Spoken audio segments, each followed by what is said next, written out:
وزارت کریں تو یہ بات کھل کر سامنے آتی ہے کہ طاغوت کی ہمیشہ یہی کوشش رہی کہ اسلام کبھی بھی دنیا کے کسی بھی خطے میں اپنی اصل شکل کے ساتھ نافذ نہ ہو سکے، اور اگر ماضی میں بھی کبھی ایسی کوشش کی بھی گئی تو اس کی مخالفت میں تمام ابلیسی قوتیں متحد ہو گئیں، جس کی تازہ ترین مثال ملا عمر کے افغانستان میں اسلام کے نفاذ کی کوشش تھی، جو طاغوت کے لیے ایک ڈراؤنا خواب تھا، جس کے مقابلے میں ہم نے دیکھا کہ دنیا کی تمام قوتیں اس پسماندہ ترین ملک کے خلاف صف آرا ہو گئیں، اور نہ ہی وہ طاقتیں جن کے بارے میں اللہ رب العزت کا ارشاد ہے کہ یہ کبھی تمہاری دوست نہیں ہو سکتی، بلکہ یہ آپس میں ہی ایک دوسرے کی دوست ہیں۔ یہ گوارا کرتی ہے کہ ملت اسلامیہ کبھی ایک مرکز تلے جمع ہو سکے، اور یہی وجہ ہے کہ انہوں نے اس نام کی خلافت کو ختم کر کے اپنے تئیں ایک بہت بڑا معرکہ سر کر لیا تھا، اور اس خوش فہمی میں مبتلا تھیں کہ شاید ایک صدی کی گرد تلے دبے یہ ترک مسلمان دوبارہ اپنی فطرت کی طرف مراجعت اختیار نہیں کر سکیں گے، لیکن وقت کے تیور بتا رہے ہیں کہ اب ان کا یہ خواب پورا نہیں ہو سکے گا، اور ایک دفعہ پھر دنیا میں خلافت کی بنیاد رکھی جائے گی، کیونکہ حضور صلی اللہ علیہ وسلم کی حدیث کے مطابق قیامت سے قبل خلافت قائم ہو کر رہے گی۔ قال رسول اللہ صلی اللہ علیہ وسلم تکون النبوۃ فیکم ما شاء اللہ ان تکون، نبوت رہے گی تمہارے مابین مسلمانوں جب تک کہ اللہ چاہے گا کہ وہ رہے، یعنی میں رہوں گا۔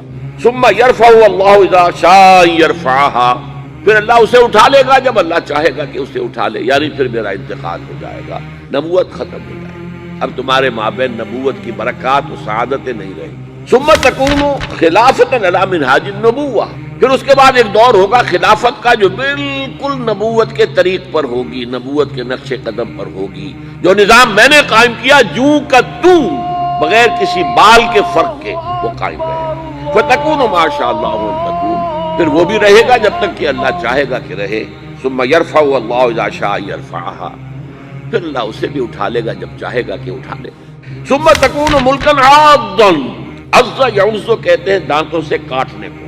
پھر اس کے بعد ایک دور آئے گا جو کاٹ کھانے والی ملوکیت کا دور ہوگا۔ یہ جیسا کہ میں عرض کر چکا ہوں، یہ ملوکیت جو مسلمانوں کی تھی، اور ان میں جو جو مظالم ہوئے ہیں، اچھے لوگ بھی آئے ہیں، یقیناً آئے ہیں، آخر 12 خلفاء کی تعداد انہی میں سے پوری ہوگی۔ ثم تکون ملکا عاضا، پھر کاٹ کھانے والی ملوکیت آئے گی۔ فتکون ما شاء اللہ ان تکون، تو وہ بھی رہے گی جب تک اللہ چاہے گا۔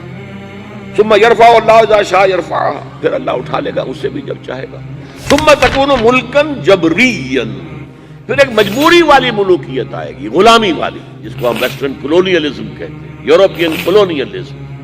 کہیں انگریز ملکہ وکٹوریہ کے ہم غلام ہو گئے، کہیں جو ہے ہسپانوی آ گئے، کہیں پر اطالوی آ گئے، کہیں پر فرانسیسی آ گئے، کہیں پر ولندیزی آ گئے، کہیں پر پرتگیزی آ گئے، اس طرح سے پورا عالم اسلام گرفت میں آ کے ساتھ۔